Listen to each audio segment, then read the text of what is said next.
Buen día amigos, el día de hoy quiero compartir con ustedes un mueble minimalista de 80 centímetros de altura por 96 centímetros en lo que es la parte superior su tablero y 48 centímetros de fondo, fabricado enteramente en madera, utilizando listones de madera unidas con cola sintética. Acompáñame en este video para que veas cómo se realizó este trabajo. Normalmente para evitar la torsión se tablean maderas, en este caso maderas de 4 pulgadas, son unidas con cola sintética y prensadas posteriormente. Una vez que ha secado, retiro todas las prensas.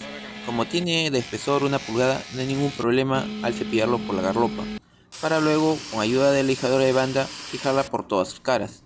Y me queda de esta manera. Con ayuda del brazo guía y la sierra circular, comienzo a cortar todas estas maderas, a un ancho de 48 centímetros.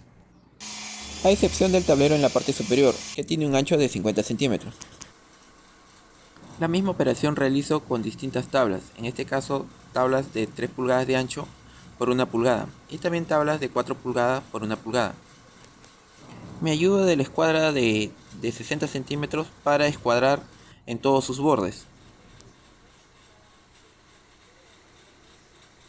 Este mueble va a llevar unas separaciones internas, para eso voy a cortar tablas de 48 centímetros por 45 centímetros por 2 centímetros de espesor.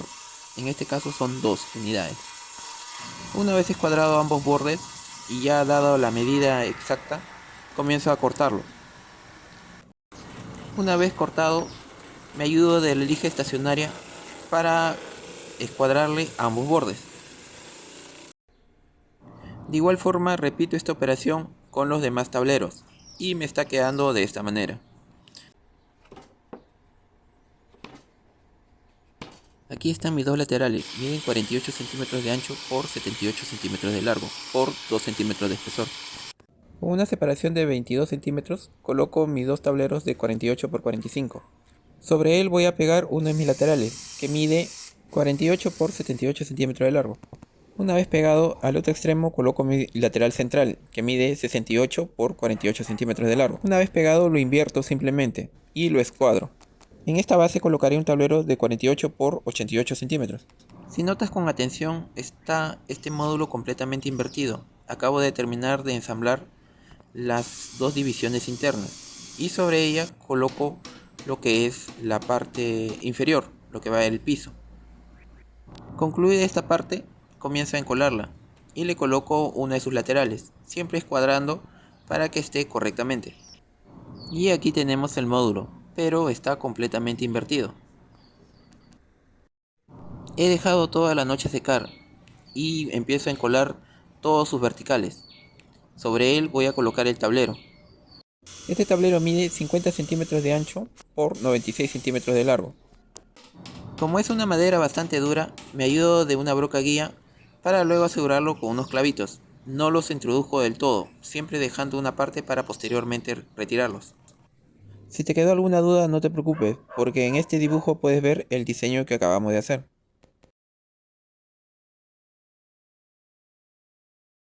Por la parte posterior voy a colocar unos listoncitos de 2 centímetros por 1 pulgada.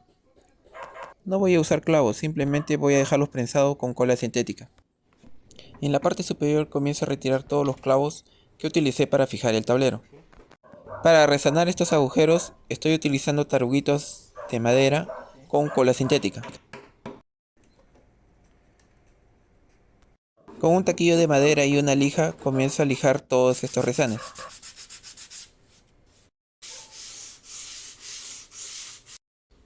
En la parte inferior, tanto en la parte frontal como en la parte posterior, le voy a colocar un listón de 88 centímetros de largo por 2 centímetros por 8 centímetros de espesor.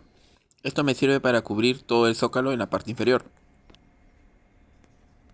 Para su acabado voy a utilizar laca selladora y thinner. Voy a trabajarlo a su color natural, tanto en la parte externa como también en la parte interna. Y una vez secado, tengo que realizar esta operación unas 3 veces, unas 3 laqueadas y unas 3 lijadas, para después darle un toque de brillo con una mezcla de aguarrás y barniz marino. Una vez que ha secado por la parte posterior, voy a encolar todo el borde y le voy a colocar una plancha de HDF de 3 milímetros. Y me ha quedado de esta manera, sin nada de molduras, ranuras o cualquier tipo de adorno. Eso es lo que caracteriza este tipo de muebles, que se reduce simplemente a lo esencial, quitando cualquier elemento que no sea de gran utilidad. Es por eso que este tipo de muebles destacan por sus ángulos y líneas rectas, primando la horizontalidad frente a la verticalidad. En la actualidad, este estilo de muebles está siendo muy aplicado en lo que es ambientes urbanos. Es por eso que si quieres ver algún trabajo similar como este o en otro estilo, entonces te recomiendo el video que sigue a continuación. Nos vemos a la próxima.